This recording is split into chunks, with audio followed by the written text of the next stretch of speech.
ಎಲ್ಲ ಜನರಿಗೆ ಅದು ಇನಿಷಿಯೇಟ್ ತಗೊಬೇಕು. ಅವ್ರು ಮಾಸ್ಕ್ ಸ್ಯಾನಿಟೈಸರ್ ಎಲ್ಲ ಹಾಕೊಂಡು ಕರೆಕ್ಟ್ ಆಗಿದ್ರೆ ನಮ್ಗೇನು ಕೊರೋನಾ ಮುಟ್ತದೆ ಮೇಡಮ್. ಲಾಕ್ಡೌನ್ ಮಾಡಿದ್ರೆ ಒಳ್ಳೇದು ಮೇಡಮ್ ನಮಗೆ. ಮೊದಲಂಗೆ ಲಾಕ್ಡೌನ್ ಎಲ್ಲ ಮಾಡಿ ಸುಮ್ಮಾ ನಾವು ಬಿಸ್ನೆಸ್ ಎಲ್ಲ ಹಾಳು ಮಾಡ್ಕೊಂಡಿದೀವಿ. ಅದೇ ನಮ್ಮ ಸರ್ಕಾರ ಗೆಲ್ಲಿ ಇನ್ನೊಂದು 3 ತಿಂಗಳು ಲಾಕ್ಡೌನ್ ಮಾಡ್ಲಿ ಅಂತ. ಅಯ್ಯೋ ಎಜುಕೇಶನ್ ಈ ತಿಂಗಳಿಲ್ಲ ಅಂದ್ರೆ ಮುಂದಿನ ವರ್ಷ ಮೇಡಮ್ ಅಷ್ಟೇ. ಸತ್ತೋದ್ರೆ ಎಲ್ಲಿ ಓದ್ತೀರಾ? ವ್ಯಾಕ್ಸಿನ್ ಹಾಕ್ಸ್ಕೊಂಡು 3 ಇನ್ ಕರೋನಾ ಬರಕಿಲ್ಲ ಅಂತ ಹೇಳಿದ್ರು, ಆದ್ರೆ ಬರ್ತಾ ಇದೆ. ಅದು ಆ ವ್ಯಾಕ್ಸಿನ್ ಹಾಕ್ಸ್ಕೊಂಡವ್ರಿಗೆ ಬಂದಿದೆಯೋ ಇಲ್ಲ ವ್ಯಾಕ್ಸಿನ್ ಹಾಕ್ಸ್ಕೊಂಡೆ ಇರೋರು ಬಂದಿದೆಯೋ ಗೊತ್ತಿಲ್ಲ. ಕರೋನಾ ತರ ಆ ತರ ವಾತಾವರಣ ಬೆಂಗಳೂರು ಕಾಣಿಸ್ತಾ ಇಲ್ಲ. ಕೊರೋನಾ ಬಗ್ಗೆ ನಾವೇನ್ ಮೇಡಮ್ ಮಾತಾಡೋದು? ಎಲ್ಲ ಜನರಿಗೆ ಅದು ಇನಿಷಿಯೇಟ್ ತಗೊಬೇಕು. ಅವ್ರು ಮಾಸ್ಕ್ ಸ್ಯಾನಿಟೈಸರ್ ಎಲ್ಲ ಹಾಕೊಂಡು ಕರೆಕ್ಟ್ ಆಗಿದ್ರೆ ನಮ್ಗೇನು ಕೊರೋನಾ ಮುಟ್ತದೆ ಮೇಡಮ್. ಮತ್ತೆ ಇವಾಗ ಡೋಸಸ್ ಹಾಕ್ಸ್ಕೊಂಡ್ರೆ ವ್ಯಾಕ್ಸಿನ್ ಹಾಕ್ಸ್ಕೊಂಡ್ರೆ ಬರಲ್ಲ ಅಂತ ಹೇಳಿದ್ರು, ತಿರ್ಗಾ ಬರ್ತಾ ಇದೆ. ಅದಕ್ಕೆ ನಾವೇನ್ ಮಾಡೋದು? ಗೌರ್ಮೆಂಟ್ ಕಡೆಯಿಂದ ಏನಾದ್ರು ಒಂದು ಇದು ಮಾಡಿಸ್ಬೇಕಲ್ವಾ? ನೀವು ಹಾಕ್ಸ್ಕೊಂಡಿದ್ದೀರಾ ವ್ಯಾಕ್ಸಿನ್? ನಾ ವ್ಯಾಕ್ಸಿನ್ ಹಾಕ್ಸ್ಕೊಂಡಿದ್ದೀನಿ ಮೇಡಮ್. ಲಾಕ್ಡೌನ್ ಮಾಡಿದ್ರೆ ಒಳ್ಳೇದು ಮೇಡಮ್ ನಮಗೆ. ಒಳ್ಳೇದಾ? ಒಳ್ಳೇದು. ಓ ಸರಿ, ಬಂದಾಗ ಒಳ್ಳೇದಾಯ್ತಾ ನಿಮ್ಗೆ? ಹ್ಞೂ ಮೇಡಮ್ ಒಳ್ಳೇದು. ಏನ್ ಮಾಡಿದ್ರಿ ಲಾಕ್ಡೌನ್ ಅಲ್ಲಿ? ಏನ್ ಮಾಡೋದು? ಕೆಲಸ ಇಲ್ದಿರ ಕಾರ್ಯ ಇಲ್ದಿರ ಆರಾಮಾಗಿ ಕುತ್ಕೊಂಡಿದ್ರಿ 3 ತಿಂಗಳು.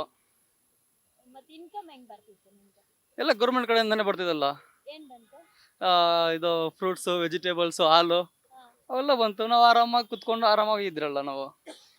ಆರಾಮಾಗಿದ್ರೆ ಕೋವಿಡ್ ಬಂದಾಗ ಅದೇ ನಮ್ಮ ಸರ್ಕಾರ ಗೆಲ್ಲಿ ಇನ್ನೊಂದು 3 ತಿಂಗಳು ಲಾಕ್ಡೌನ್ ಮಾಡ್ಲಿ ಅಂತ. ತಿರ್ಗಾ ಮಾಡ್ಬೇಕಾ ಲಾಕ್ಡೌನ್? ಸೀರಿಯಸ್ ಆಗಿ ಹೇಳ್ತಾರೆ. ನಾನು ಇನ್ನೊಂದು 3 ತಿಂಗಳು ಲಾಕ್ಡೌನ್ ಮಾಡಿದ್ರೆ ಚೆನ್ನಾಗಿರ್ತದೆ. ಇದು ಯಾರಿಗೂ ತಲುಪಲ್ಲ ಅಲ್ಲಿ ಇವಾಗಾದ್ರೂ ಅಷ್ಟು ತಲುಪ್ತೈತೆ. ಲಾಕ್ಡೌನ್ ಹಾಕಿದ್ರೆ ಯಾರಿಗೂ ತಲುಪಲ್ಲ. ಆರಾಮಾಗಿ ಸೇಫ್ ಆಗಿರ್ಬೋದಲ್ಲ ಮಂಡ್ಯದಲ್ಲಿ, ಹಂಗಂತ ಅಷ್ಟೇ. ಇವಾಗ ಲಾಕ್ಡೌನ್ ಮಾಡಿದ್ರೆ ಏನೇನು ಯೂಸಸ್ ಇದೆ? ಅದೇ ಮೇಡಮ್ ಹೇಳ್ತಿರೋದು, ಕೊರೋನಾ ಯಾರಿಗೂ ತಲುಪಲ್ವಾ. ಇವಾಗ ಜನರ ಜೊತೆ ಓಡಾಡ್ತಾ ಇರ್ತಾರೆ, ಕೊರೋನಾ ತಲುಪುತ್ತೆ. ಅವಾಗ ಮೆಟ್ರೋ ಇರಲಿಲ್ಲ, ಏನೂ ಇರಲಿಲ್ಲ. ಇವಾಗ ಮೆಟ್ರೋ ಎಲ್ಲ ಲಾಕ್ಡೌನ್ ಮಾಡಿದ್ರೆ ಮೆಟ್ರೋ ಓಡಲ್ಲ, ಯಾರಿಗೂ ತಲುಪಲ್ಲ. ಆರಾಮಾಗಿ ಮನೇಲಿ ಕೂತಿರ್ಬೋದಲ್ಲ. ಅಂದ್ರೆ ಎಜುಕೇಶನ್ ಎಲ್ಲ ನಿಲ್ಲುತ್ತಲ್ವಾ? ಅಯ್ಯೋ ಎಜುಕೇಶನ್ ಈ ತಿಂಗಳಿಲ್ಲ ಅಂದ್ರೆ ಮುಂದಿನ ವರ್ಷ ಮೇಡಮ್ ಅಷ್ಟೇ. ಸತ್ತೋದ್ರೆ ಎಲ್ಲಿ ಓದ್ತೀರಾ? ಏನು ಊಟಕ್ಕೊಂದು ತೊಂದರೆ ಆಗುತ್ತೆ, ಸರ್ಕಾರ ಏನು ನೋಡ್ಕೊಬೇಕು ಅಷ್ಟೇ. ಅದನ್ನ ಎಲ್ರಿಗೂ ತಲುಪಿಸ್ತಿದಾರ ಅವರು ಊಟನ? ಅಷ್ಟು ಜನ ಓಟ್ ಹಾಕಿ ಗೆಲ್ಸಿದ ಮೇಲೆ ಅಷ್ಟು ಜನಕ್ಕೆ ಮಾಡ್ಲೇಬೇಕಲ್ವಾ, ನೋಡ್ಕೊಬೇಕು ಸರ್. ಇವೆಲ್ಲ ಅಷ್ಟು ಜನನೂ ಸರ್ಕಾರ ಓಟ್ ಹಾಕಿ ಗೆಲ್ಸಿದಾರಲ್ಲ, ಅಷ್ಟು ಜನ ಓಟ್ ಹಾಕಿ ಗೆಲ್ಸಿದ ಮೇಲೆ ಅವ್ರು ನೋಡ್ಕೊಬೇಕಲ್ವಾ. ಅವ್ರವ್ರ ಏರಿಯಾ ಕಡೆ ಅವ್ರವ್ರು ನೋಡ್ಕೊಬೇಕಲ್ವಾ.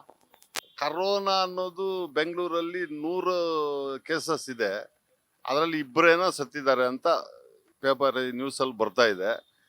ಆದರೆ ಈ ಬೆಂಗಳೂರು ಪಾಪ್ಯುಲೇಷನ್ ಬಂದ್ಬಿಟ್ಟು 1,40,00,000 ಇದೆ. ಆ ಪಾಪ್ಯುಲೇಷನ್ನಲ್ಲಿ 100 ಕೇಸ್ ಯಾವುದೂ ಲೆಕ್ಕಕ್ಕಿಲ್ಲ. ಮೊದಲಂಗೆ ಲಾಕ್ಡೌನ್ ಎಲ್ಲ ಮಾಡಿ ನಾವು ಬಿಸ್ನೆಸ್ ಎಲ್ಲ ಹಾಳು ಮಾಡ್ಕೊಂಡಿದ್ದೀವಿ. ಅದರಿಂದ ಹೊರಗಡೆ ಬರೋದಕ್ಕೆ ಸುಮಾರು 2 ವರ್ಷ ಆಯ್ತು. ಅದರಿಂದ ಹೊರಗಡೆ ಬರೋದಕ್ಕೆ ಲಾಕ್ಡೌನ್ ಅಂತ ಏನೂ ಇಲ್ಲ. ಮೊದಲು ಕರೋನಾ ಬಂದಾಗ ವ್ಯಾಕ್ಸಿನ್ ಹಾಕೊಂಡ್ರಿ. ನಾನು ಕರೋನಾ ಬಂದಿತ್ತು. ನನಗೂ 10 ದಿವಸ ಹಾಸ್ಪಿಟ್ಲಲ್ಲಿ ಆಗಿದೆ, 5 ಹಾಸ್ಪಿಟ್ಲೈಸ್ ಆಗಿದೆ. ಆಮೇಲೆ ನಾನು ಇದು ಬಂದ ಮೇಲೆ ವ್ಯಾಕ್ಸಿನ್ ಹಾಕ್ಸ್ಕೊಂಡು 3 ಇನ್ನು ಕರೋನಾ ಬರೋಕ್ಕಿಲ್ಲ ಅಂತ ಹೇಳಿದ್ರು, ಆದ್ರೇನು ಬರ್ತಾ ಇದೆ. ಅದು ಆ ವ್ಯಾಕ್ಸಿನ್ ಹಾಕ್ಸ್ಕೊಂಡವ್ರಿಗೆ ಬಂದಿದೆಯೋ ಇಲ್ಲ ವ್ಯಾಕ್ಸಿನ್ ಹಾಕ್ಸ್ಕೊಂಡೆ ಇರೋರ್ಗೆ ಬಂದಿದೆಯೋ ಗೊತ್ತಿಲ್ಲ. ಆದರೆ ಕರೋನಾ ಬಂದಿದೆ ಅಂತ 100 ಕೇಸ್ ಅಂತ ಹೇಳ್ತಾರೆ. 100 ಕೇಸಲ್ಲಿ ಯಾವ ಲೆಕ್ಕ, ಏನು ಯಾವುದು ಅಂತ ಗೊತ್ತಿಲ್ಲ ನಮಗೆ. ಇದ್ರ ಮಾತ್ರ ಗೊತ್ತು. ನಾವು ವ್ಯಾಕ್ಸಿನ್ ಹಾಕ್ಸ್ಕೊಂಡಿದ್ದೀವಿ, 3 ಹಾಕ್ಸ್ಕೊಂಡಿದ್ದೀವಿ, 3 ಸತಿನೂ. ಆದರೆ ಏನು ಕರೋನಾ ಆ ಥರ ವಾತಾವರಣ ಬೆಂಗಳೂರು ಕಾಣಿಸ್ತಾ ಇಲ್ಲ. ಇವ್ರೇನು ಹೇಳ್ತಾ ಇದ್ದಾರೆ 100 ಕೇಸ್ ಬಂದೈತೆ ಅಂತ. ಅದ್ರ ಬಗ್ಗೆ ನಮಗೆ ಅವರೇ ಮೆಡಿಕಲ್ ಇವರೇ ಹೇಳ್ಬೇಕು.